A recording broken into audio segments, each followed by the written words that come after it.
So hello everyone, myself doctor Vinay Sharma. I am BMS first proper student in Ayurveda medical college Lucknow. दोस्तों आज की इस video में हम डिस्कस करने वाले हैं Shri Ramchandra Vidya Ayurveda medical college in hospital. दोस्तों इस कॉलेज के बारे में कोई भी डिस्कस नहीं करता है। अगर आप यूट्यूब पे इस कॉलेज से रिलेटेड आप वीडियो सर्च करेंगे तो बहुत ही कम वीडियो मिलेंगे। जितने भी काउंसलर हैं एंड जितने भी लोग हैं, काफी लोग जो वीडियो बनाते हैं, लोग इस कॉलेज पे पता नहीं क्यों बात नहीं करते। पता नहीं ऐसा क्या इस कॉलेज से इन्हें प्रॉब्लम होती है, इस कॉलेज के बारे में बात नहीं करते। लेकिन मैंने पिछले कई सालों से मैंने इसके इंटेक सीट के बारे में पता किया, साथ ही यहाँ पे कितने लोग कॉलेज कर रहे हैं। तो यहाँ पे सारी सीटें फुल हो जा रही है। कोई प्रमोट भी नहीं करता, कोई इसके बारे में बात भी नहीं करता। उसके बाद भी सारी सीटें यहाँ पे फुल हो जा रही है। चलिए आज हम लोग श्री रामचंद्र विद्या आयुर्वेद मेडिकल कॉलेज हॉस्पिटल का फुल रिव्यू करने वाले हैं, जिससे आप लोगों को क्लियर हो जाएगा हमें ये कॉलेज लेना चाहिए कि नहीं लेना चाहिए। बट चैनल पर नए हो तो चैनल को प्लीज़ सब्सक्राइब कर देना और बेल आइकन को प्रेस कर देना, जिससे आने वाले वीडियो सबसे पहले आप तक पहुंचे। सबसे पहले हम लोग बात कर लेते हैं श्री रामचंद्र आयुर्वेद मेडिकल कॉलेज का फुल रिव्यू करने वाले, जिसमें हम लोग सबसे पहले लोकेशन की बात कर लेते हैं। दोस्तों इसका बहुत ही प्राइम लोकेशन है, क्योंकि ये प्राइम लोकेशन इसलिए है क्योंकि लखनऊ के गोमती नगर में स्थित है। तो गोमती नगर काफ़ी मार्केट एरिया में आता है, काफ़ी इसका प्राइम लोकेशन है। दोस्तों आप लोगों ने बाबू युवराज सिंह आयुर्वेद मेडिकल कॉलेज के बारे में भी सुना होगा, जो भी वो गोमती नगर में, वो भी दोनों कॉलेज काफ़ी थोड़ा पास पास में पड़ते हैं। दोनों का लोकेशन काफ़ी प्राइम है। चारबाग से 14 किलोमीटर के आसपास पड़ता है और मलहूर रेलवे स्टेशन से ये 1 किलोमीटर के आसपास पड़ता है। इसका ये फ्रंट स्ट्रक्चर है जो इस कॉलेज का। और हम लोग इसके एकेडमिक फ्रेमवर्क के बारे में बात करें तो सबसे पहले BMS के बारे में बात कर लेते हैं, जिसको फुल फॉर्म नहीं पता है। तो bachelor of Ayurvedic medicine and surgery, जिसमें आप मेडिसिन और सर्जरी दोनों के बारे में पढ़ाई करोगे।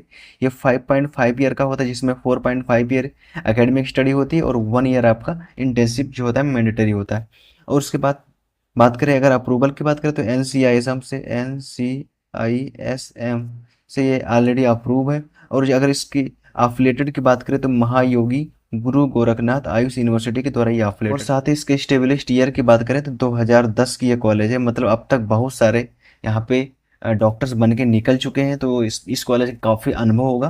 बहुत सारे कॉलेज होते हैं जिनका 2022, 2025, 2023, 2024 के आसपास का स्टेब्लिश्ड ईयर होता है। तो वो नए नए होते हैं, उन्हें पता नहीं होता। लेकिन ये 2010 का स्टेब्लिश्ड ईयर है, तो मतलब इनके काफ़ी अनुभव होगा कैसे पढ़ाना है। काफ़ी ये प्लस पॉइंट होता है ये।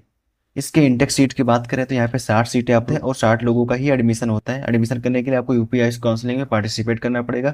अगर आप लोग मेरे थ्रू अगर काउंसलिंग कराना चाहते हैं तो आप लोग इस नंबर पे एक बार कांटेक्ट जरूर करें। आप हमें व्हाट्सअप कर देंगे, आप लोग आपको सारी अपडेट मिल जाएगी। इस नंबर पे आप लोग व्हाट्सअप करना, आपकी सारी काउंसलिंग हमारी टीम की तरफ बहुत ही मिनिमम अमाउंट में हम कर देंगे।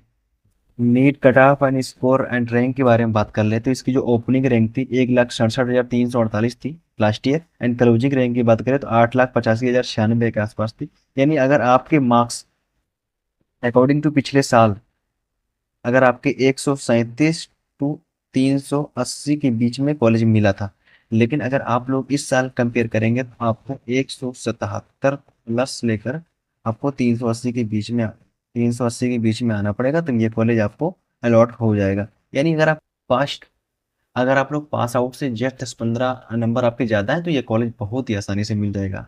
अगर यहाँ पीजी अवेलेबल की बात करें तो यहाँ पे ऐसा कोई पीजी नहीं होता है। अगर पीजी में एडमिशन लेना चाहते हैं तो आपको AIAPGETA एंट्रेंस एग्जाम देना पड़ेगा, इससे आप लोग पीजी में एडमिशन ले सकते हैं। बट इस कॉलेज में पीजी अवेलेबल नहीं है।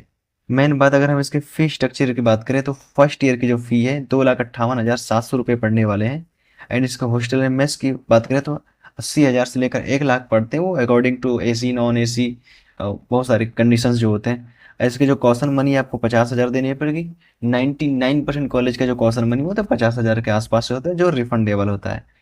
टोटल एकेडमिक फ़ी के बारे में तो 12,94,000 के आसपास पड़ जाएंगे पूरे होल पैकेज के। इसके हॉस्पिटल एंड फैकल्टी के बारे में बात करें तो देखो ये 2010 का स्टेब्लिश्ड ईयर है, तो यहाँ की फैकल्टी काफ़ी अच्छा होगी। जो OPD IPD सारे डिपार्टमेंट प्रोवाइड कराते होंगे, जो सारे मतलब आपका स्त्री रोग, मतलब जितने भी डिपार्टमेंट, शल्य तंत्र, शल्य चिकित्सा, मतलब सारी चीज़ जो होते हैं यहाँ पे अवेलेबल होते हैं। तो ये कोई इशू नहीं है यहाँ का। हॉस्टल फैकल्टी की बात करें तो कैंपस हॉस्टल, मतलब काफ़ी चीज़ें अवेलेबल है। 24x7 CCTV कैमरा, सारी चीज़ें हाइजीन मेंटेन करके रखते हैं। वाईफाई सब नॉर्मल चीज़ें, इस पे बात नहीं करना चाहिए, काफ़ी ठीक ठाक व्यवस्था है यहाँ पे। अगर हमें बीएमएस में एडमिशन लेना है तो हमें क्या करना पड़ेगा? सबसे पहले आपको नीट यूजी का एक एंट्रेंस एग्जाम देना पड़ेगा, जिसमें आप लोगों को इतना नंबर लाना पड़ेगा जिससे आप लोग काउंसलिंग के लिए एलिजिबल हो। एंड देन आपको रजिस्ट्रेशन करना पड़ेगा आयुष काउंसलिंग के पोर्टल पे जाके, एंड चॉइस फिलिंग करना पड़ेगा ना, अलॉटमेंट लेटर आपको वहाँ से डाउनलोड करनी पड़ेगी। ये सब सारी प्रॉब्लम आपको नहीं करना है तो मुझे डिस्क्रिप्शन में एक कॉन्टैक्ट नंबर है, आप व्हाट्सअप कर देंगे हमें, तो आपकी ये सारी प्रॉब्लम मैं कर दूंगा बहुत ही मिनिमम अमाउंट में। प्रैक्टिकल एंड क्लिनिकल एक्सपोजर के बारे में बात करें तो यहाँ पे सारी चीज़ें पंचकर्मा सर्जरी, सारी चीज़ें इंटेंसिव मतलब बेस्ट है, कोई दिक्कत नहीं है, सारी चीज़ें अच्छी हैं यहाँ पे। कैंपस की बात करें, कैंपस रिव्यू की बात करें तो ये देखो, सबसे पहले ये तो इसकी लोकेशन प्राइम है, काफ़ी मस्त कॉलेज है, और सारी 200 प्लस इसके मेडिसिन प्लांट है जो हर्बल गार्डन में होती है, द्रवगुण वगैरह प्रॉब्लम जो आप लोग पढ़ोगे आगे चल के अगर बीएमएस लेते हो। तो ये भी सब ठीक ही है, एवरेज ही है। कल्चरल इवेंट यहाँ पे इवेंट वगैरह कैसा होता है तो धन्वंतरी जयंती वगैरह पड़ती है, फेयरवेल या फ्रेशर पार्टी जो भी होता है ये सब भी होता है, फेस्टिवल वहाँ पे सेलिब्रेशन करते हैं। मतलब ज़्यादा फेस्टिवल्स नहीं होते लेकिन मीडियम जितने भी फेस्टिवल सारे होते हैं वो सब सारी चीज़ कराए जाते हैं। एनुअल फंक्शन के बारे में बात कर लें तो ग्रैंड एनुअल फेस्ट भी बनाया जाता है, कल्चरल शो के केस बनाया जाता है, एकेडमिक अवार्ड, मतलब जो सारी चीज़ें होती हैं वो सारी चीज़ें होती हैं। ये कोई फिक्स नहीं है, ये कॉलेज में जाके ही आपको पता चलेगी। जी मैंने अदर स्टूडेंट से बात किया था तो थोड़ा बहुत इन्फॉर्मेशन मुझे मिल गया था। अगर हम स्पोर्ट एंड एथलीट्स की बात करें तो यहाँ पे एनुअल स्पोर्ट भी होता है, इंडोर इंडोर आउटडोर सारा फिटनेस होगा, ये होगा, वो सारी चीज़ें होती हैं।